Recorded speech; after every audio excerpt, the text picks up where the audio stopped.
thing, take a minute and think of one word to describe how you're doing, how you're feeling tonight.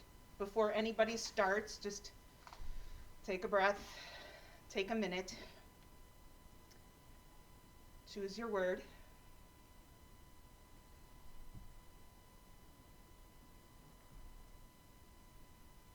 And then we'll start. Do you want to start? Sure. What'd you pick? Good. Good. Okay.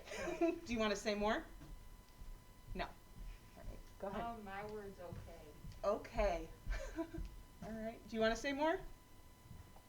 No, You're okay. Go ahead, Danielle. all right. All right.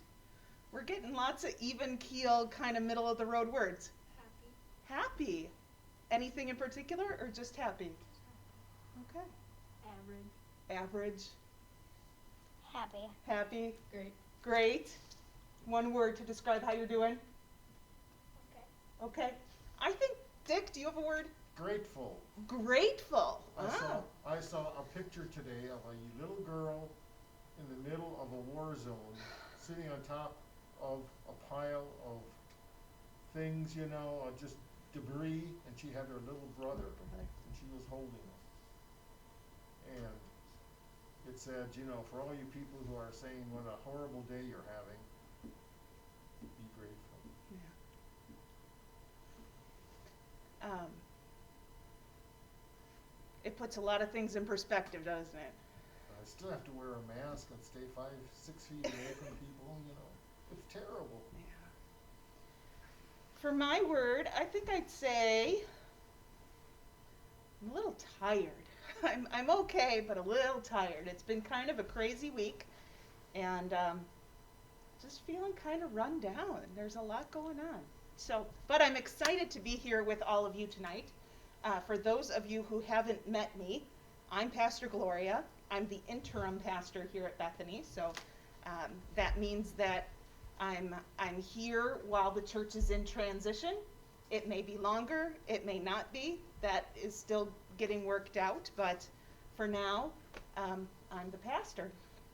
And I wanted to start tonight. Tonight we're doing Pastor Gloria's big picture nitty-gritty of the Bible. Because I don't know your backgrounds, I don't know your stories, but I can tell you that I grew up in a family where we went to church on Christmas and Easter. Sometimes I went to Sunday school, but faith was not something that was really talked about at home. And certainly, nobody ever sat me down and said, this is how you use a Bible. That part came much, much, much later in my life, and another time and another place. I'll tell you more of that story. But I have come to learn that the Bible's a tool. And just like any other tool, it doesn't do you any good sitting in the garage or on a shelf. It's meant to be used. And it doesn't do you a whole lot of good unless you know how to use that tool, right? For any of you who've ever tried to build something, one, it makes a difference what tools you have, and two, it makes a difference whether you know how to use them correctly or not, right? So today we're going to kind of do some of that. And to help me out, I want you to show me how much you think you know about the Bible. With this being, I've studied the Bible in its original language. I know it inside and out and consider myself a biblical scholar. And this is, I know absolutely nothing. I've never even really opened a Bible.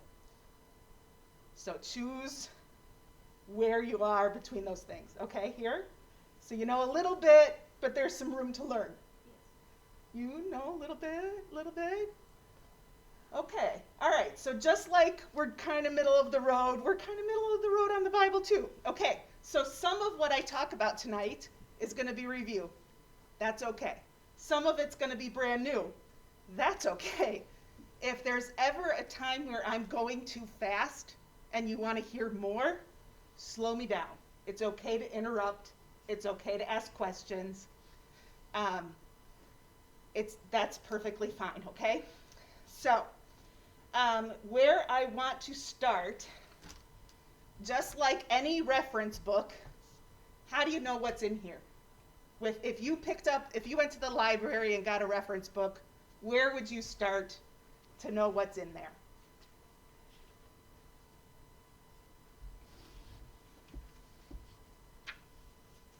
Yeah. Table of contents? The table of contents, yes, yes.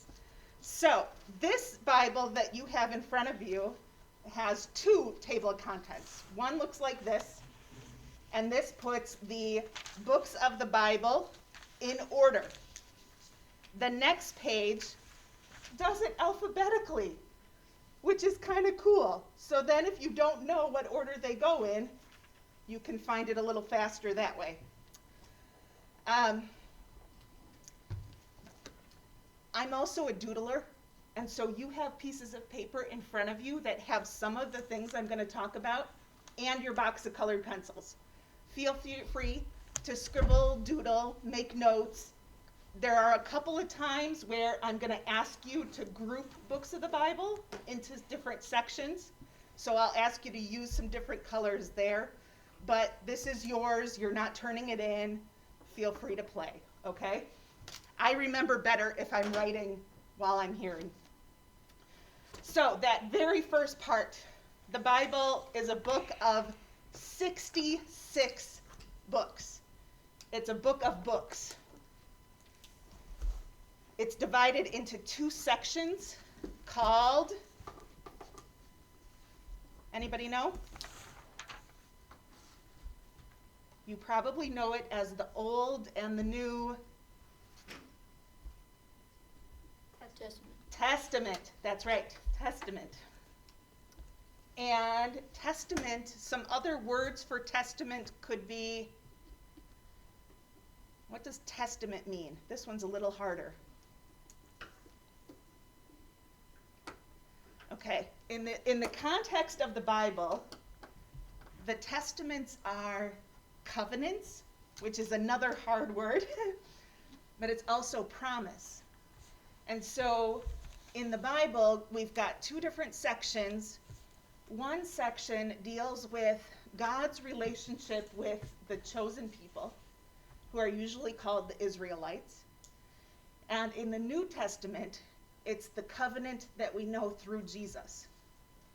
And so those are the two testaments, the two promises. The books of the Old Testament are shared by a whole group of faiths, and they have a particular name who is also one of the main people in the Old Testament of the Bible. Does anybody think they know it? John. No? Good guess. This person has a song that you have sung in Sunday school if you've been here lots of times, and it starts with Father Abraham. So they're the Abrahamic faiths. Now, Abrahamic, just like the name Abraham with an IC at the end, that's a group of faiths that all share Abraham as one of their fathers, as the beginning point of that religious tradition.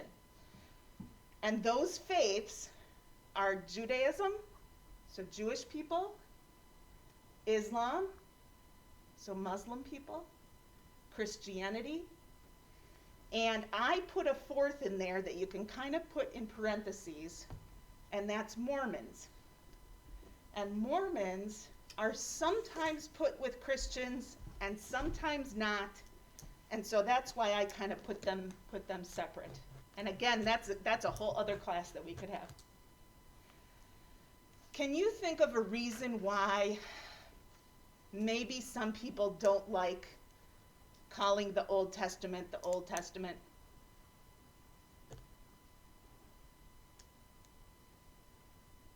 What do we do with old things? We usually ignore them or throw them away or replace them with new things. It tends to put the New Testament above the Old Testament. And so one of the ways you'll usually hear me call it the Hebrew Bible, or sometimes people will call it the First Testament, and it's good to practice that. Especially Jewish people find it really important that we honor the Hebrew Bible as their religious text. And so it's not that the New Testament replaces it, it's that they're held together in our tradition. Now, the Bible has a lot of different kinds of writing in it. It's not just all one type of writing. There's history, there's poetry, there's instructions, there's long genealogies. A lot of it is story. And if you can imagine yourself way back in the early time of history, before there was TV, before there were tablets, before there was internet, before there was electricity, a lot of these stories were passed on while families sat together in the evening, or while mothers were spinning the thread on their loom. They would tell stories to their children. That's how the phrase spinning a yarn came to be used, right? That's because you were telling a story while you were working. A lot of these were passed on generation to generation by shepherds out in their fields. So under the stars at night, around a campfire, people would tell the stories of their faith. And they were passed from person to person, generation to generation, for a very long time before they were ever written down. And they're written down by many different authors over many hundreds of years, many thousands of years. And the events that are contained in the Bible cover thousands of years. At this point, I'm going to hand out some little slips of paper. On here you will find a book, a chapter, and a verse. You're each going to get 2. So I want you to take a minute and use your table of contents to find your verses. Some of them are one verse, some of them are several verses. And then just stick this tag in that spot so that you're ready to read it when I call on you. Okay? So I'm going to just randomly hand them out.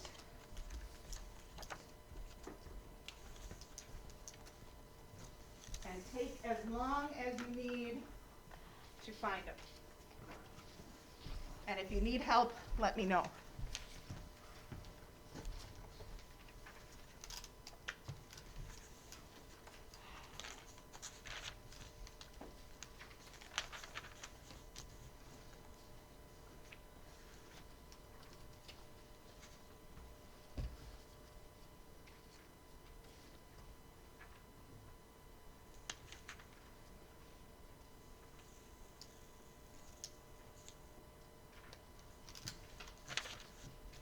Got it?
So your first number is the big number that tells you the chapter, and then the little number is the verse. So your chapters are bigger than your verses. It's just kind of a easy way to get people to the same spot quickly. That's why they write them that way.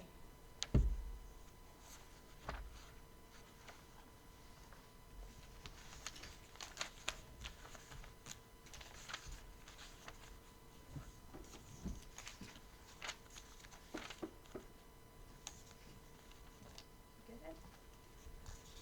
So here's your 7. And it looks like, yeah, 1 will start there, and then through 7. Okay? And then that one is going to be this way. That one is at the beginning. And then plan is featured. Oh. 6? If I remember right? Yeah.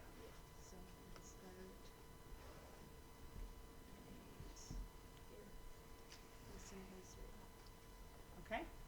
Okay. Everybody set? Okay.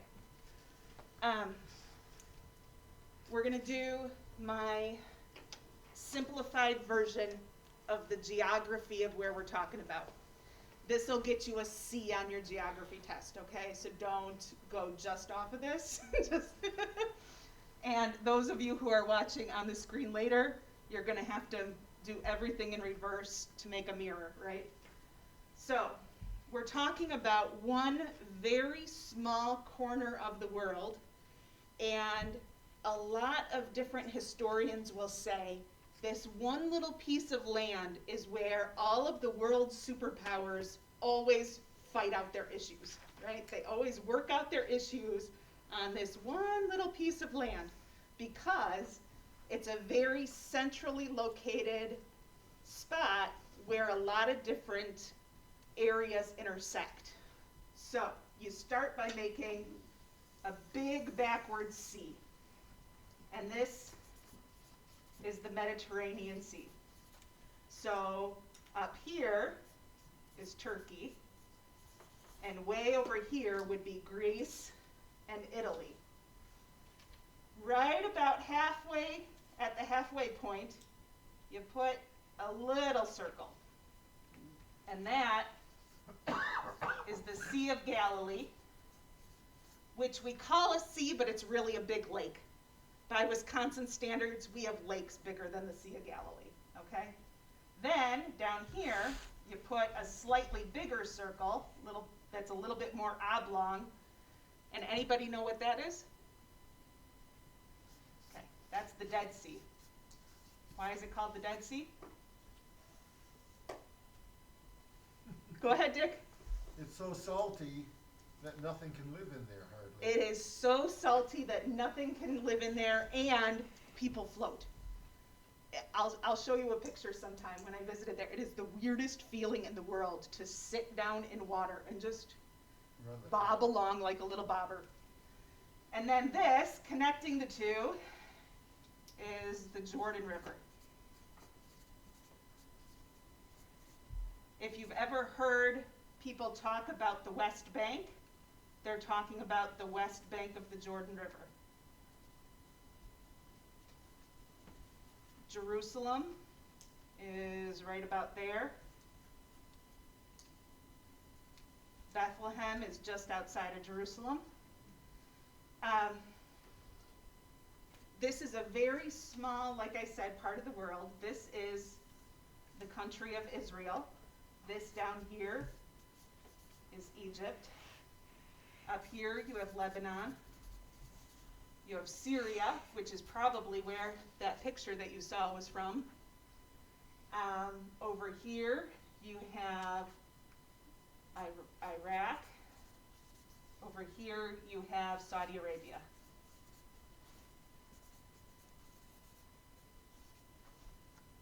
Gaza is right down here. It's this little corner of Israel that borders Egypt. So the areas of Israel where Palestinians live are primarily the West Bank and Gaza. So sometimes you'll hear this talked about as Palestine, sometimes as Israel. because even now, this is one of the places where the world superpowers are fighting out their issues, and they have been throughout history. So, that kind of gives you a sense of the geography. We're going to start kind of dividing out our books of the Bible now. So I want you to pick one color and group together the first 5. Genesis, Exodus, Leviticus, Numbers, and Deuteronomy. And those 5 books are called the Torah. Torah. Genesis, Exodus, Leviticus, Numbers, and Deuteronomy. And they're called the Torah. They're also sometimes called the Pentateuch. How many sides does a pentagon have? 5. 5. So Pentateuch, first 5 books of the Bible. That's all that means. Torah is what Jewish people call it, because those 5 books are the foundation of Judaism. Who has Genesis 1:1?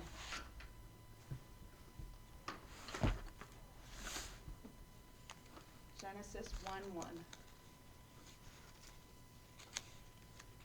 Can you read it for us?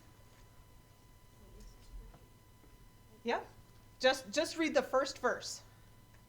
In the beginning, God created the heavens and the earth. Yep.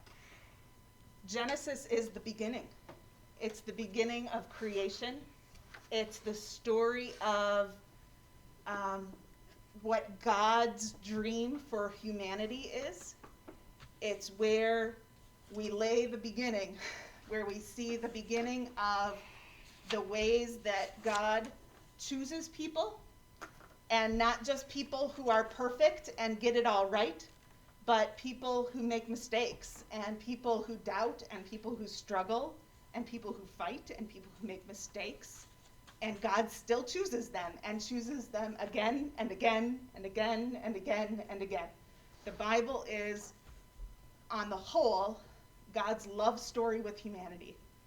And it all begins in Genesis with "in the beginning," which is also the punchline to my favorite joke. What's the first sport mentioned in the Bible? Baseball, because in the big inning. Ha ha ha ha, come on. I love a good corny joke. So this is where you get to meet Abraham. This is where you hear the story of Noah and the flood. This is where you hear of Jacob and Esau, the 2 brothers who are competing with each other. This is the story of Joseph, whose brothers get so jealous of him and sell him into slavery, and he works his way up in Egypt, in Pharaoh's court. This is narrative, right? This is story. These are the legends and the fables and the stories of heroes and people who, like I say, make mistakes but who find redemption too. Exodus, that's the second book of the Bible. Exodus, right next to that, you can write exit. So Genesis, next to Genesis, write beginning. Next to Exodus, write exit. Because this is the story of Moses. So there comes a time when Joseph is living in Egypt, and there comes a great famine. So all of his brothers who had betrayed him up here move down to Egypt and expect Joseph to help him out, right? And he does. And eventually they settle there. But the Egyptians eventually enslave them. So the Hebrews become slaves in Egypt. And this is where you have Moses, who's called by God to set his people free, to set the people free. And this is the 10 plagues. And it's a powerful story of trusting in God despite all the odds. It's a story of courage, and it's a story of God's faithfulness So if you're familiar with the story of Moses leading the people through the Red Sea, that's here. That's in Exodus. Leviticus. Next to Leviticus, write the word law. Leviticus is a book of rules. And in the Torah, in the 5 books as a whole, there are 613 commands about how you're supposed to live your life. 365 of them are the do nots. The don't do this, and the don't do that, and the don't do this, and the don't do that. What else is 365? A year. Days in a year, yes. There are 248 positive commands. So those are the things like go clean your room and do the dishes and make sure to make your bed. Those are the positive things, right? The positive commands, the you ought to's. There are 248 of those. And that's the number of bones in your body plus major organs. So the Bible, the Torah, tells you how you're supposed to live with every bone in your body and every day of your year. Isn't that a really cool symbolism? That this isn't just something for once in a while. This isn't just going to church on Sunday morning. This is how you live. This is your life. Who has Leviticus 11:1?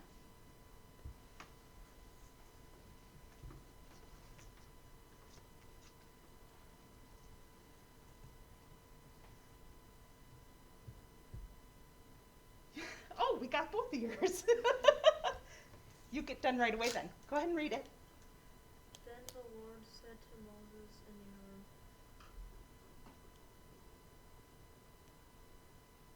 Aaron, Oh, I don't think that's quite Leviticus. Yeah. Let me look.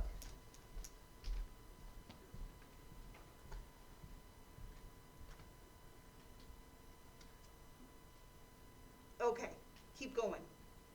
Keep going. give the following instructions to the people of Israel. Keep going. Of all the land animals, these are the ones you may use for food.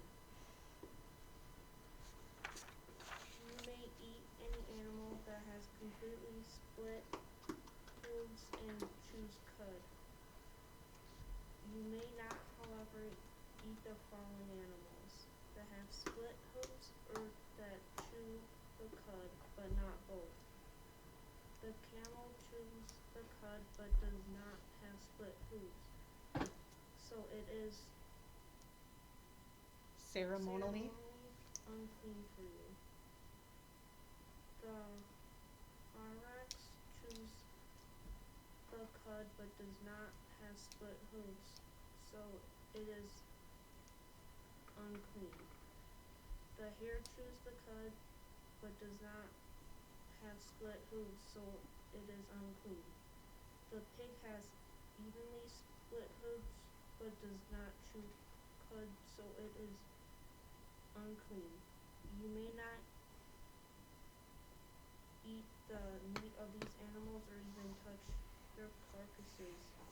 They are ceremonially unclean for you. That is how specific the book of Leviticus gets. So a lot of times when people try to read the whole Bible starting from beginning to end, they get bogged down in Leviticus because it's things like these are the fibers that you can wear in your clothes, and if you're sick, here are the things that you need to do to be able to be with the people again. The priest has to declare you clean and well so that you can rejoin the community. You can't eat the pigs. This is why Jewish people don't ever eat pork, right? They don't eat crabs or shellfish because that's what comes next. It's very specific rules for how you live your life. And in there you noticed both the do nots and the do's. You can't eat this, you can't eat that. There are very few Christian churches that keep to the Levitical law, but there are some. And it really gets as specific as women are not to wear gold jewelry, and they're not to cut their hair, and it's very, very specific things. Numbers. So Numbers is the creating of the tribes of Israel. And Deuteronomy is where we get more of the commands. This is more of now the people are starting. So remember when they leave Egypt,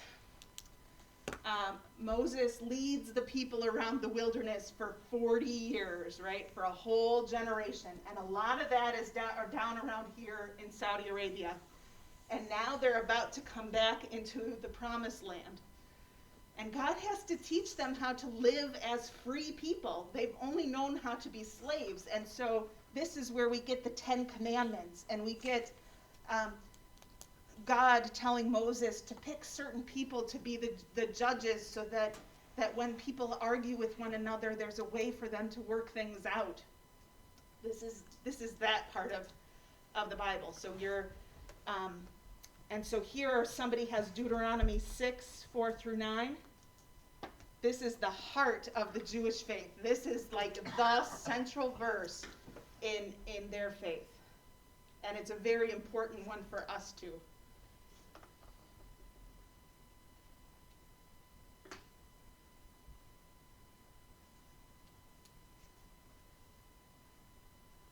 Listen, O Israel, the Lord is our God, the Lord alone. Keep going, 4 through 9. And you must love the Lord your God with all your heart, all your soul, and all your strength. And you must commit yourselves wholeheartedly to these commands that I'm giving you today. Repeat them again and again to your children.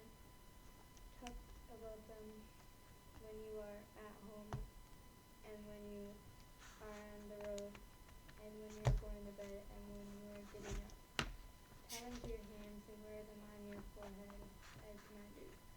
Write them on the doorposts of your house and on your gates. Yeah. So with all your mind, body, spirit, keep the word of the Lord on your door frame. Put it and put it on your forehead. You'll sometimes see Jewish people in worship with a little box. That little box holds scrolls that have scripture. This is the heart of your life. Now, I want my two other Genesis people, Genesis 6, 19 and 20, to put your finger right there to be ready to go, and Genesis 7, 2 to 3, be ready to go, okay? Tradition says that Moses wrote the books of the Torah. That is historically impossible, because they are written way much later than when he lived. There are actually, like we talked about, several different traditions that come together in these books. And I want to show you an example of that.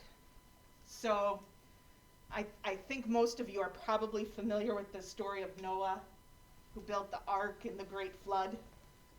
How many pairs of animals did Noah put on the ark?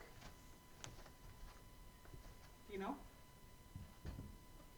Or how many animals did he put on the ark? Do you remember? Okay, who has Genesis 6, 19 and 20? Go ahead and read that. Bring a pair of every kind of animal, a male and a female, into the boat with you to keep them alive during the flood. Pairs of every kind of bird and every kind of animal and every kind of small animal that scurries along the ground will come to you to keep alive.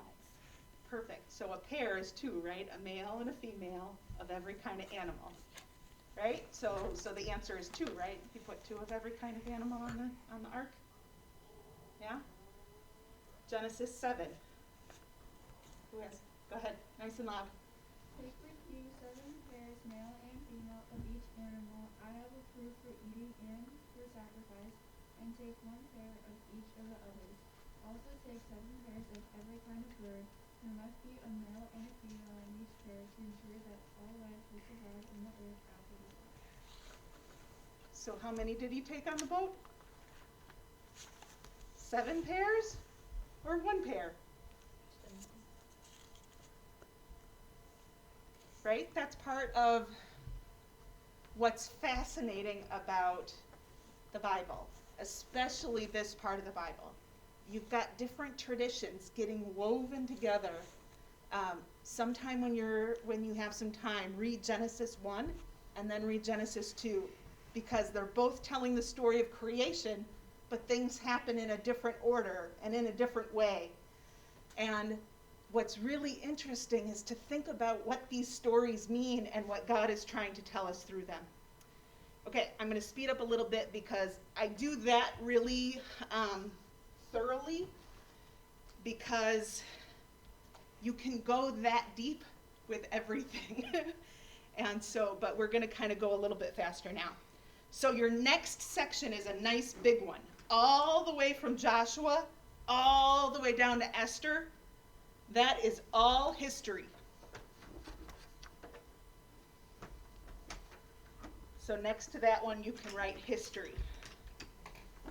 This is the story of Joshua leading the people into the promised land, of conquering the cities there and reclaiming the promised land.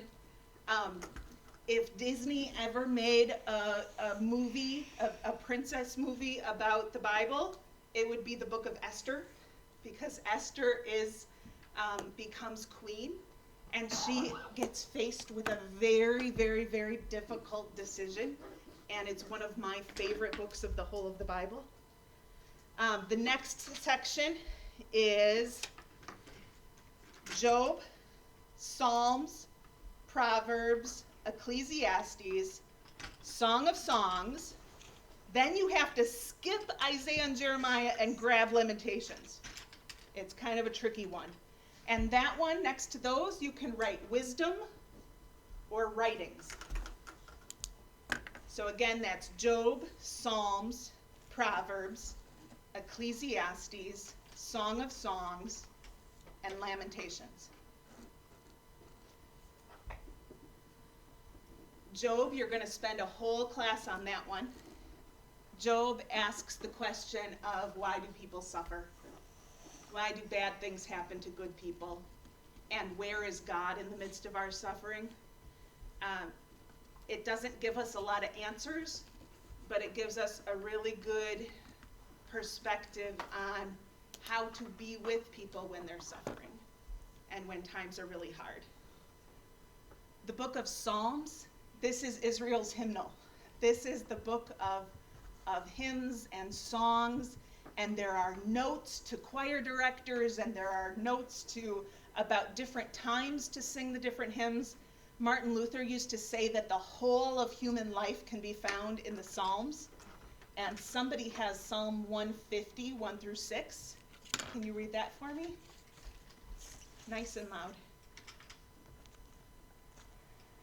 Praise the Lord, praise God in his sanctuary, praise him in his mighty heaven, praise him for his mighty works, praise his unequaled greatness, praise him with a blast of the ram's horn, praise him with the lyre and harp, praise him with the tambourine and dancing, praise him with strings and flutes, praise him with a clash of cymbals, praise him with loud clanging cymbals.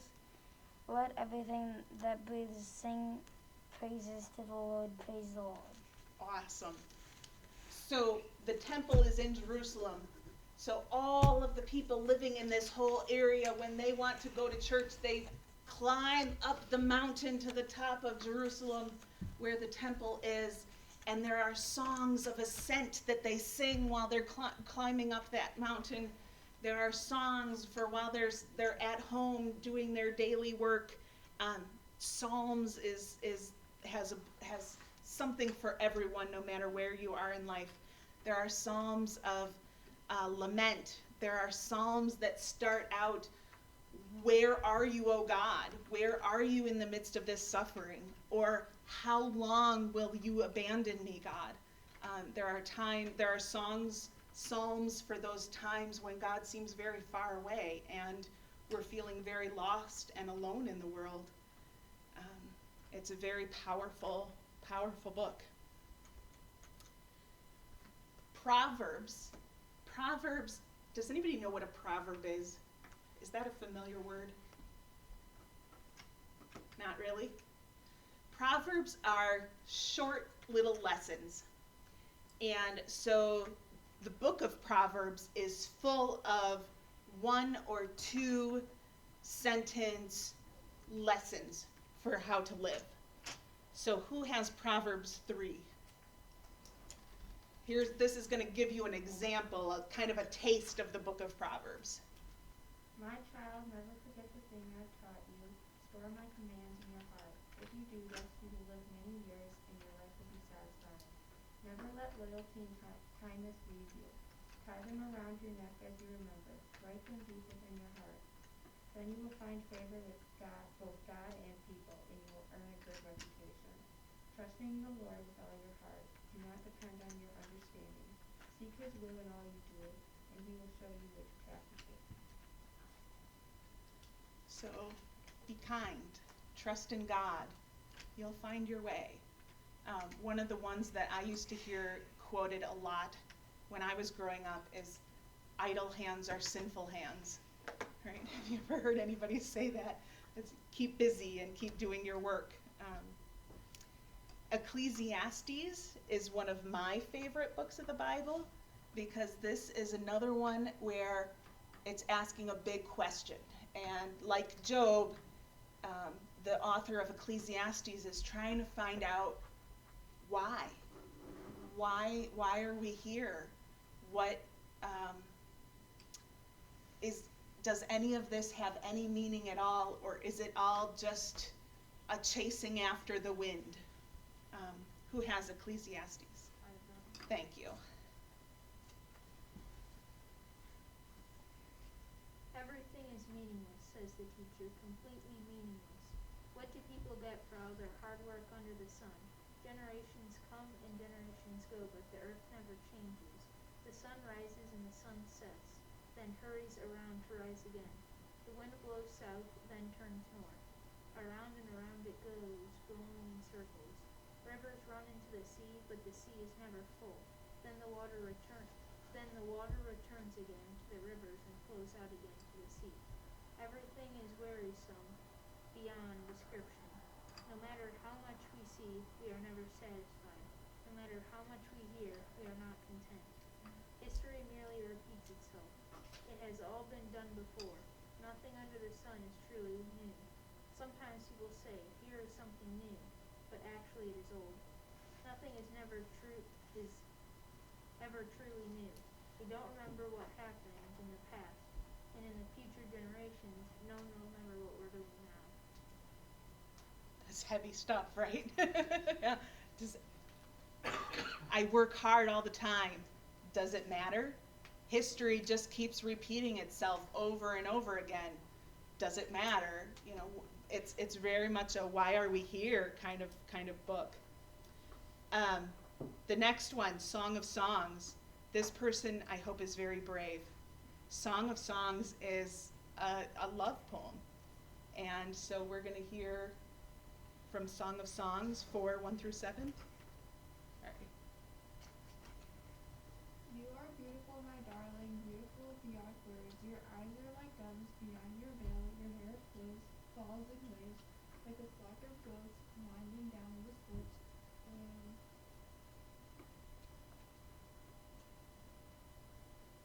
It's okay. Just skip it. Your teeth are as white as sheep, recently shorn with freshly washed. Your smile is flawless, each tooth matched with its twin. Your lips are like scarlet ribbons, your mouth is inviting, your cheeks are like rosy pomegranates around your veil, your neck is as beautiful as the Tower of David, jeweled with the shield of 1,000 heroes. Your breasts are like two fawns, twin fawns of a gazelle grazing among the lilies, before the dawn breezes blow, and the night shadows flee. I will hurry to the mountain of the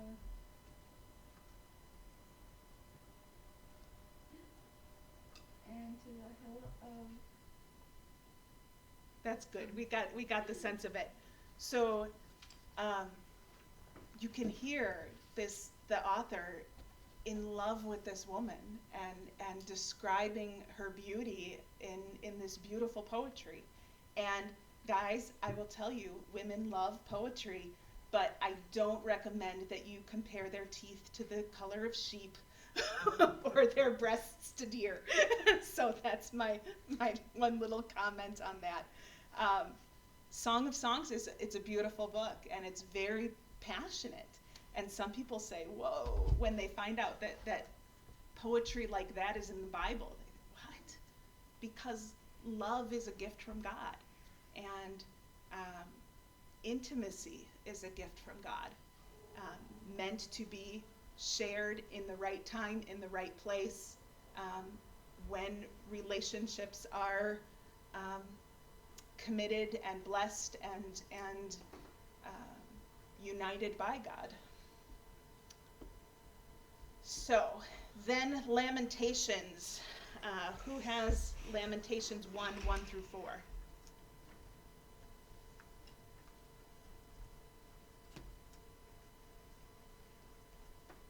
Anybody? Okay. Jerusalem, once so full of people, is now deserted. She who was once great amongst the nations now sits alone, a widow. Once the queen of all the earth, she is now slave. She sobs through the night, tears stream down her cheeks. Among all of her lovers, there is no one left to comfort her. All of her friends have betrayed her and become her enemies. Judah has been brought away into captivity, oppressed with cruel slavery. She lives among the foreign nations and has no place of rest. Her enemies have chased her down, and she has never returned. The rest of Jerusalem is in mourning. The crowds no longer come to celebrate the festival. The city gates are sad, the priests groan. The young women are crying. How bitter is their case. Yeah. So what is being lamented there? The great nation is destroyed. The everything is gone. The people have been hauled away into captivity and into slavery. She lives among foreign nations. This is the beginning of the most important event in the Hebrew Bible. This is, everything else centers around this. And it kind of happens in a couple different chapters. First, 740 BCE, the Assyrian Empire swoops in, and the northern part of Israel gets taken away into slavery. We never hear from them again. So Joseph had the 12 tribes of Israel settle in this land. They each have their own part. The northern 10 of them disappear into history at this point, and we're just left with the southern kingdom, with Judah and Benjamin. In 587, the Babylonian Empire comes in. They have now conquered Assyria, and they now come in and take over all of Israel. And the people who primarily are the priests and the teachers and the leaders, the judges, they all get taken away to Babylon to live in captivity as slaves. And they are there for 50 years before they get to come home. There were a handful of people who got to stay. They were mostly farmers, and they intermarried with a lot of the people who settled into the land. And so the next whole part of the Bible is trying to understand, why did this happen? Why were we hauled off? Where was God when we were being defeated? Can we really believe that God is powerful if this has happened to us? Trying to understand what happened leading up to it, trying to understand what faithfulness looks like when you're living in a faraway land and you have no power or control. And then when the people come back in 537, well, what do we do now? And who are we now? And what do we do with these people who didn't have to go away like we did? And what's interesting is everything that we've covered so far, those books are being written during this time. So when you read the book of Genesis, Genesis 1, chapter 1, where we hear that God just has to say the word and the light comes into the sky, and God just has to say the word and the waters and the land are separated, you know that people are telling that story in the midst of a time when they are being told by their captors, your God is dead, your God has been defeated. Marduk, the Babylonian god, that's the real God. You should bow down and worship Marduk because Marduk slayed your God. And so that's why this idea of a God that can just speak, not in violence, not out of any kind of anger or rage, but can just speak. The God who takes a handful of dust and breathes life into each one of you and says, you are good and you matter and I love you. What a cool and powerful message to have at a time when everything seems really hopeless and really desperate. So all of those stories that we've been hearing so far about people who make mistakes and people but still get redeemed, people who sometimes get it right and sometimes don't. It's really interesting. So the prophets are the ones who are trying to figure this all out. The prophets are the ones who say, this is going to happen if you don't turn from your ways, if you don't change your ways. So mark Isaiah, Jeremiah, and Ezekiel with a color. Those are the three major prophets.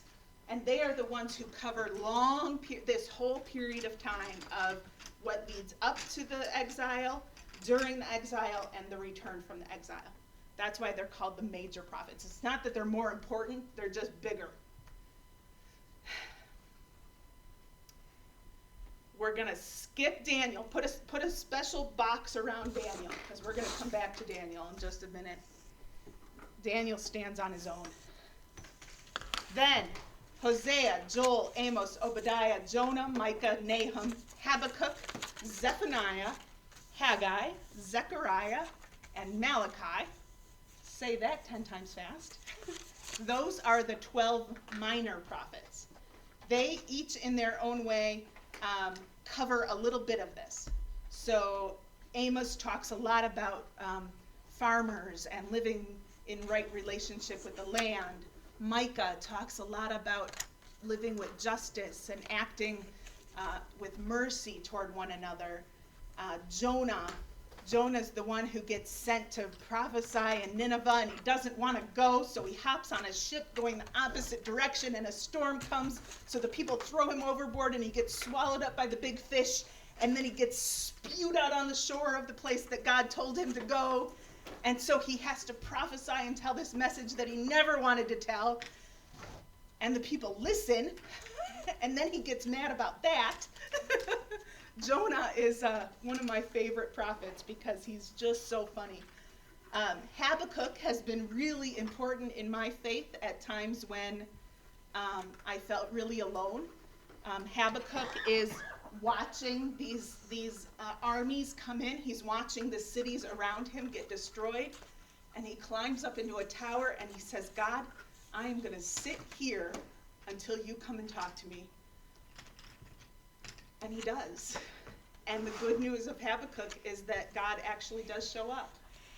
And God does maybe not tell the message that Habakkuk wants to hear, but it's a reminder to me that God is with us even when things seem hopeless.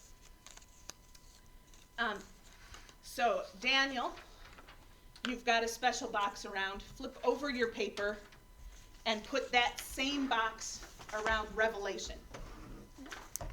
Daniel and Revelation are the only two books of a certain type in the whole of the Bible. And they are called apocalyptic literature. And if you've ever heard the word apocalyptic, it usually pertains to the end of the world as we know it, right? These are both very, very symbolic books that have a lot of language around the battle between good and evil.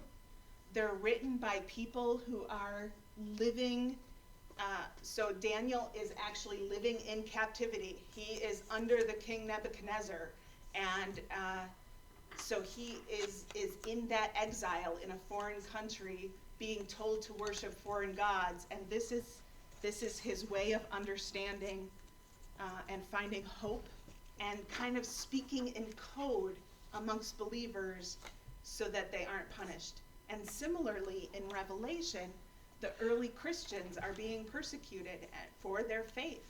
And so this is a book about visions and messages of good overcoming evil so that people have hope to keep on when the world is at its end. So I've got somebody who has a reading from Daniel and somebody who has one from Revelation. I don't know if I wrote them down. I didn't. Who has those? I have Daniel. You have Daniel? Okay, can you read it for me?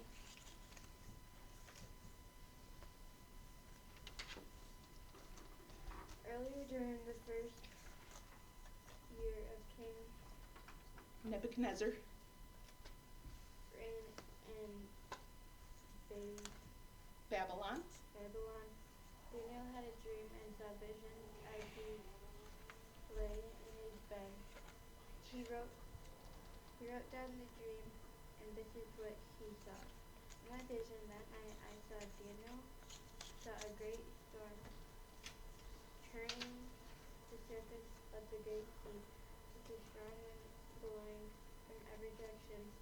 Then the four beasts came up out of the water, each different from the other. The first beast was like a lion with eagle's wings. As I watched, its wings were pulled off. You can stop there. That's enough. So did you hear that? The language of the beast coming up out of the sea, right? This dangerous thing. Did you pick a scab or something? No, Oh, what happened? something big. Oh, okay. All right. Revelation?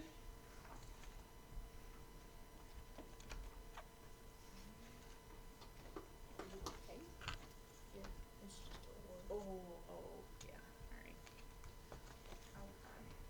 Then I saw another beast come up out of the earth. He had two horns like those of lion, but he spoke with the voice of a dragon. He exercised all the authority of the first beast, and he required all the earth and its people to worship the first beast, whose fatal wound had cut heals.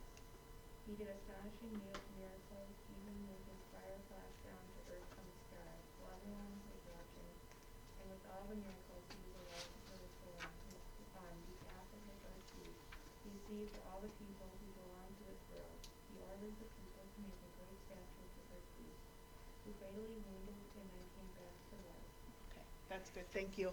So again, you get that language of the beast and the monster and being healed and the horns and just very symbolic language. And the thing about apocalyptic language is that writing is that it means something in the time that it's writing, but it also continues to have meaning for the generations that come after. And so there are still people that refer to those today to really, especially in places where the church is persecuted. I talked really a long time, and I'm sorry, we didn't even get to the New Testament. How much of this was new? How much of it was stuff you already knew? A little bit of each? Is that true for most of you? Okay. Any questions? Anything you want to hear more about another time? Okay. We're going to do a little bit more on Hebrew Bible, but most of what we're going to do is we're also going to do a whole bunch on New Testament. So we'll get into the Gospels and the differences between them. Sorry, the person who had Ruth. We'll have to read yours another time. Dick, do you have anything you want to say to wrap up? Oh, if you want the forms for either a sermon note or for doing a service, there's a little carousel, I call it, that's got lots over here right by the door that goes down to the over there. It goes downstairs and to the Sunday school or upstairs. You'll see it. There's a bunch there. Yeah. Yellow ones for sermon notes, green ones for service things. They're always there. There'll always be some there, so if you're looking for that form, they're there. If you want a fun and easy service project too, we're looking for some volunteers to help direct traffic for Trunk or Treat. And so if you're not doing anything on Halloween and you want to swing by here around 3, we could certainly put you to work. It should be a fun time. Anything else? Do you want us to keep the Bibles if we still? Nope. You can go ahead and pull those out and just leave your stuff where you are. I'll pick it up and clean it up and all that. Thank you for watching online. Thank you for being here, for listening attentively. Thank you. Have a good night.